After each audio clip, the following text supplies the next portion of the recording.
In today's video, I'm going to show you how to save your website in Wix the right way, including how autosave works and how you can restore previous versions if something ever goes wrong.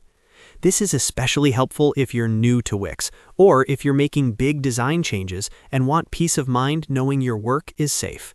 If you find this tutorial helpful, make sure to hit the like button and subscribe to the channel for more easy website and software tutorials.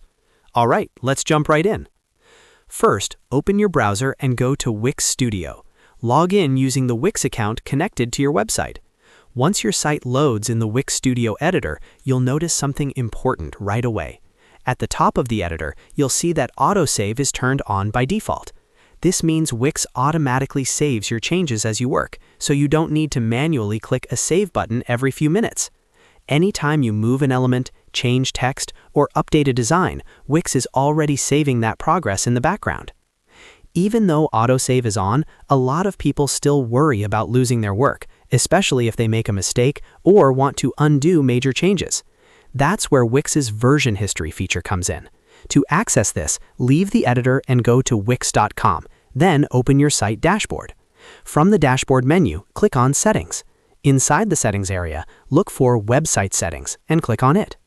Once you're in Website Settings, scroll until you find the option that says View and Restore Previous Versions of your site. Click on that option and Wix will open your site's version history. Here, you'll see a list of saved versions, along with dates and timestamps. These versions are created automatically by Wix, so you always have backups available. If you ever want to go back to an earlier version, simply select the version you want and click on Restore Version. Wix will confirm your choice, and once restored, your site will look exactly the way it did at that point in time. This is extremely useful if you accidentally delete a section, change your layout, or just decide you prefer an older design.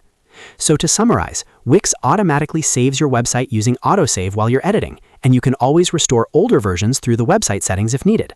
You don't need to worry about manually saving every change, and you always have a safety net if something goes wrong. If this video helped you understand how to save your website in Wix, don't forget to like the video and subscribe for more Wix and website tutorials. Thanks for watching, and I'll see you in the next one.